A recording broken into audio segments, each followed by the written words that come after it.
Assalamualaikum warahmatullahi wabarakatuh. Bismillah, alhamdulillah, wassalatu wassalamu ala rasulillah. Qala al-muallif hafizahullah ta'ala wa nafa'na bihi fid din fid dharain amin. Qala rabbi shrah li sadri wa yassir li amri wahlul 'uqdatam min lisani yafqahu qawli. Allahumma salli ala sayyidina Muhammadin Allahumma salli ala sayyidina Muhammadin al-hadi ila tariqil millah. Wa bijahihi isrif anna kulla maradin wa alamin wa waja'in. Amma ba'du. Sahabat FH, berjumpa lagi di channel kami, channel persahabatan, channel yang berberkah dan manfaat insyaallah. Semoga terus manfaat atas izin Allah. Semoga kita selalu dapat rahmat dari Allah Subhanahu wa taala, dapat maghfirah. Nah, sekarang hari ke-15 ya, berketepatan hujan di Mekah ya. Gak tahu di tempat lain, tapi semoga hujan membawa berkah, membawa rahmat dari Allah. Terutama kita dalam keadaan berpuasa, insyaallah ini tambahan rahmah dan maghfirah dari Allah Subhanahu wa taala. Amin ya rabbal alamin. Salawat dan salam tercurahkan kepada baginda Nabi Muhammad sallallahu alaihi wasallam. Semoga kita terus diakui mulai dari dunia dan akhirat, diakui umatnya. Amin ya rabbal alamin. Sahabat Eva yang saya muliakan, tadi saya baca-baca di media dan juga YouTube, saya dengarkan ada kecelakaan di Indonesia. Kita doakan ya, kecelakaan tentara kita yang gugur di waktu bertugas, semoga syahid. Kita doakan dan juga semuanya mendapatkan syahid, fahala syahid fid dunya wa dunya wal akhirah. Dan juga hari ini para sahabat, kita insyaallah nanti kita buka puasa dan sekalian acara khul guru kami yaitu Al-Allamah Sayyid Muhammad Alawi Al-Maliki. Semoga beliau diangkat derajatnya, dimasukkan ke surga Allah, diangkat derajatnya dan dimasukkan ke surga Allah bersama baginda Nabi Muhammad sallallahu alaihi wasallam, dan semoga kita semua bersama beliau. Amin ya rabbal alamin. Wa ala hadina salih al-Fatihah. A'udzu billahi minasyaitonir rajim. Bismillahirrahmanirrahim. Alhamdulillahirabbil alamin arrahmanir rahim maliki yaumiddin.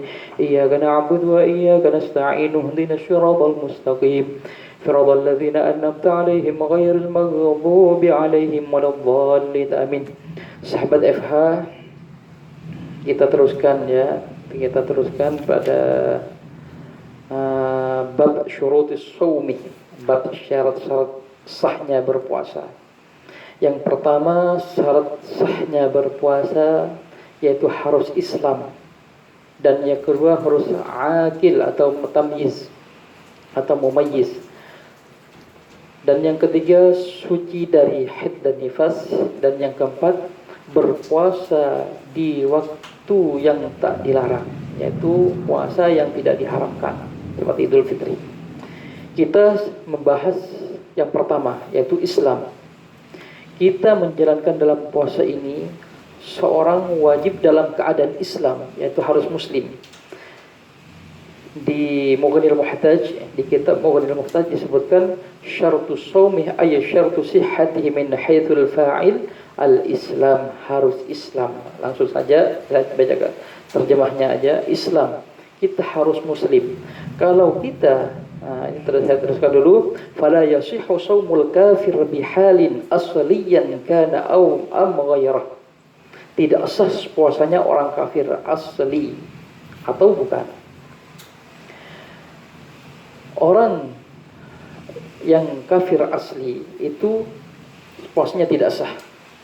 Akan tetapi kalau masuk pada agama Islam, maka puasanya selama kekafirannya tidak wajib mengqadainya. Umpama ada orang mu'allaf, itu tidak wajib mengqadai salatnya, tidak wajib mengqadai puasanya. Itu termasuk syarat sahnya kita berpuasa. Dan kembali lagi pada Islam tadi para sahabat, kita tidak diperbolehkan untuk murtad, naudzubillah ya. Naudzubillah kalau kita murtad. Karena apa? Kalau murtad satu detik pun, kalau kita murtad maka menyebabkan kita batal puasanya. Menyebabkan batal puasanya bagi orang yang murtad walaupun satu detik. Itu kalau murtad. Nauzubillah. Semoga dijauhkan dengan baik. Akan tetapi para sahabat, kalau murtad itu tidak gampang untuk murtad itu, kecuali menyembah dan minta kepada satu berhala, itu baru murtad. Atau diucapkan baru murtad. Kalau tidak dengan perilaku seperti itu, seperti ya, ini penting. Seperti kita ragu dengan kemurtadan apa ini hadis nafsi itu tidak diterima. Jadi kita jangan ragu, umpama waktu sholat begini hadis nafsi yang bicara, bukan mulut, bukan perilaku kita, itu tidak murtad, tidak diterima. Cuma setan mengganggu kita, memang selalu ada hadisnya, tapi saya lupa. Ada hadisnya, tidak diterima orang yang seperti itu. Yakni tidak murtad. Nah, mulai sekarang, umpama ada yang ragu di dalam murtad tersebut, ragu begini, maka itu tidak apa-apa dan teruskan sholatnya, teruskan puasanya, tidak batal. Nah, karena orang yang ragu itu yang namanya syak, ya. Hadis nafsi itu memang selalu digoda setan. Setan selalu menggoda kita kalau kita sebagai orang muslim. Nah, maka dari itu mulai sekarang sampai mati, kalau ragu, umpama menggoda, udah buang aja. Umpama ada, kamu menyembah ini, kan ada mungkin biasanya orang was-was. Ada kadang-kadang saya sendiri itu, dulunya bilang, apakah saya masuk murtad apa enggak? Saya sendiri. Akan tetapi setelah belajar tahu ilmu agama, ternyata itu tidak, Bang. Mulai itu saya enggak was-was lagi. Berarti cuman hadis nafsi itu amang-amangan, itu tidak diterima. Ya, alhamdulillah. Dan semoga sahabat Eva dan pemirsa semuanya, umpama ada yang ragu, tidak meyakini itu sampai murtad, jangan batal, jangan sekali-kali lagi, jangan sampai mau punya pemahaman itu nanti tambah was-was, tambah gila kita nanti, ya. Nauzubillahi min dzalik. Mudah-mudahan kita semua sebagai orang Islam kuat dengan godaan syaitan. Amin ya rabbal alamin. Sekarang rukun yang kedua. Syarat sahnya puasa yang kedua, wal aql ay at-tamyiz atau tamyiz, mumayyiz, pintar.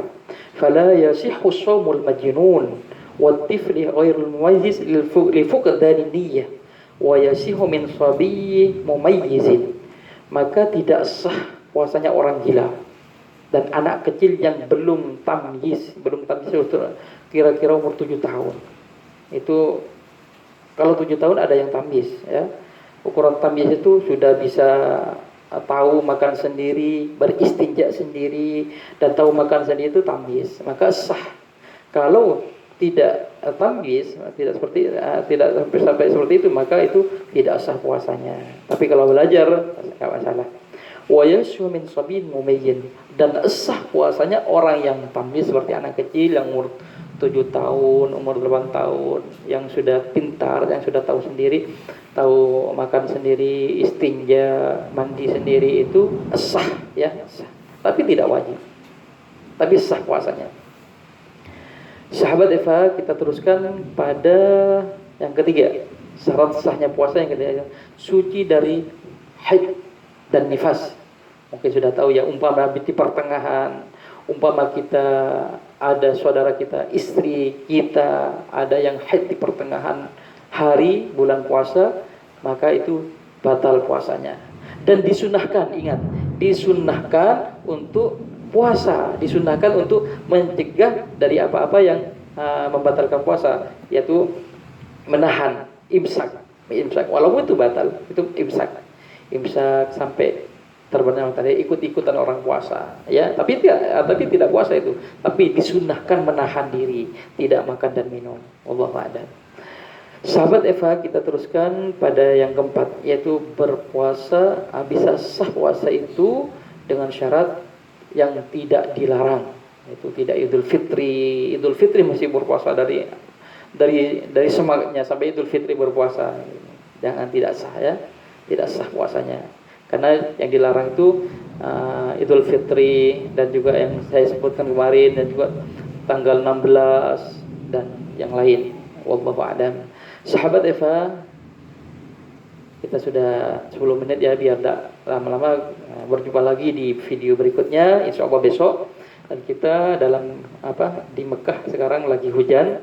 Kita berdoa kepada Allah Subhanahu wa taala, kita, keluarga kita, guru-guru kita, terutama guru kita, yaitu sekarang ketepatan haulnya. Beliau meninggal sudah dapat 17 tahun. Semoga oleh Allah diangkat derajatnya, dimaafkan dosa-dosanya, dimasukkan ke surga Allah Subhanahu wa taala bersama baginda Nabi. Kita semua dimasukkan ke surga Allah bersama baginda Nabi Muhammad sallallahu alaihi wasallam. Amin ya rabbal alamin. Dan juga kita doakan pemimpin-pemimpin kita di sini atau di Indonesia, mulai dari presiden sampai menterinya sampai gubernur, semuanya pemimpin kita.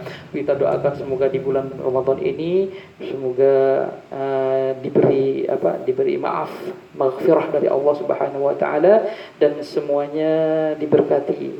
Amin ya rabbal alamin. Dan juga ulama-ulama kita semoga ditinggikan derajatnya dan bisa ditegakkan keadilan. Amin ya rabbal alamin. Saya akhiri dulu, berjumpa besok insyaallah. Akhirul kalam, assalamualaikum warahmatullahi wabarakatuh.